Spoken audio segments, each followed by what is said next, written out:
Saudara, ajang Stand Up Komedi Indonesia ke-12 Kompas TV menggelar audisi. Kali ini digelar di Kota Bandung, Jawa Barat. Sebanyak 400 peserta antusias mengikuti audisi.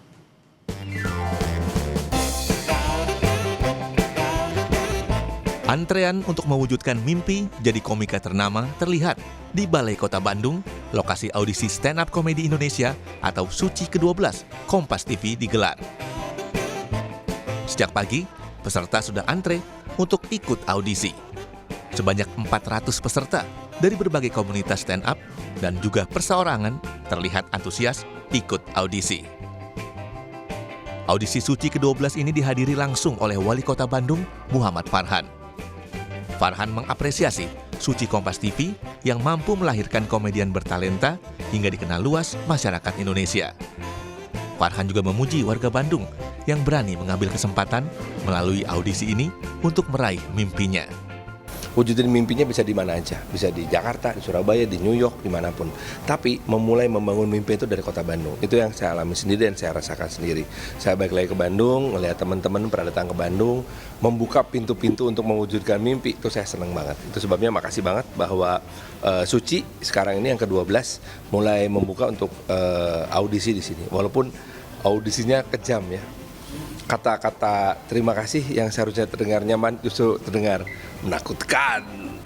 Sementara itu salah satu juri Suci ke-12 Kompas TV, Abdel Akhrian, yang biasa dipanggil Cing Abdel, bilang peserta yang mengikuti audisi kali ini lebih beragam. Waktu pertama ikut jadi juri kan saat itu masih COVID ya. COVID, jadi berasa perkembangannya mungkin karena memang medianya juga beda waktu itu, online, terus penontonnya nggak ada, terus mulai pakai penonton, udah lumayan berubah dan pesertanya juga sekarang misalnya yang dari Indonesia Timur nggak cuma mengandalkan stereotip yang udah ada gitu, jadi kayaknya lebih beragam lah sekarang. Setelah Kota Bandung, audisi Suci ke-12 Kompas TV akan digelar di Jakarta, yakni pada tanggal 7 Februari 2026. Reza Pratama, Kompas TV Bandung, Jawa Barat. Batasan Presiden Republik Indonesia, let's go! Saya punya hak di sini sebagai warga negara Indonesia.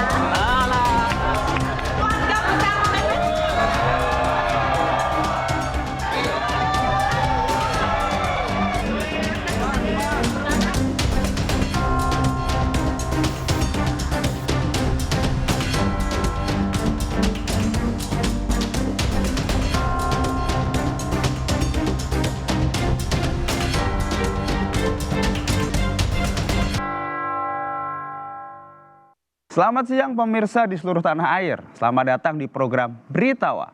Berita sangat serius, tapi kok bikin ketawa ya? Pada kesempatan kali ini saya akan menyampaikan berita yang mungkin akan membuat kita prihatin kalau tidak disisipi dengan humor. Langsung saja, Mahkamah Konstitusi (MK) memutuskan wartawan tak dapat langsung dituntut pidana karena kerja jurnalistiknya. Ini kabar gembira untuk kita semua. Ada lagunya ini. Kabar gembira untuk kita semua. Pers di sini nggak boleh diteror babi. Nggak boleh ya, nggak boleh.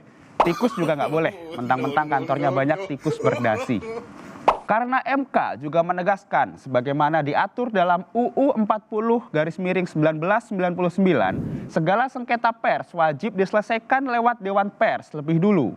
Putusan ini menutup celah kriminalisasi, menjaga ruang kritik dan memastikan hak publik atas informasi tetap terlindungi. Jadi kalau tersinggung karena baca berita tuh tidak bisa langsung lapor polisi. Karena ini bukan ranah pidana maupun perdata. Toh Pak Polisi dan Bu Polisi itu juga sudah sibuk ngurus laporan mensreanya Panji. Itu menurut keyakinan saya. Nggak tahu Mas Anang. Enggak, aku no. Saya akan menyampaikan data betapa pentingnya putusan ini untuk perlindungan pers. Sehingga ke depan tidak takut lagi menulis sesuatu yang sensitif. Seperti kapan nikah, IPK berapa, ijazah asli atau borongan. Wah, sensitif semua itu.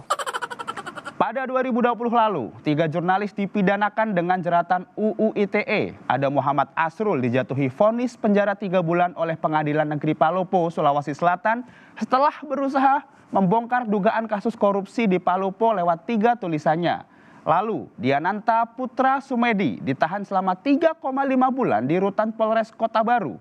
Diananta ditahan karena dianggap menulis berita yang diduga menyinggung SARA dan dijerat pasal 28 UU ITE.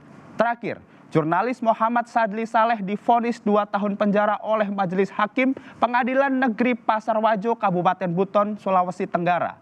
Di sini Sadli digugat langsung oleh Bupati Buton Tengah. Dengan adanya putusan MK yang baru saja saya sampaikan, sekarang para wartawan tidak usah khawatir diborgol karena sejatinya hampir setiap hari diborgol oleh deadline.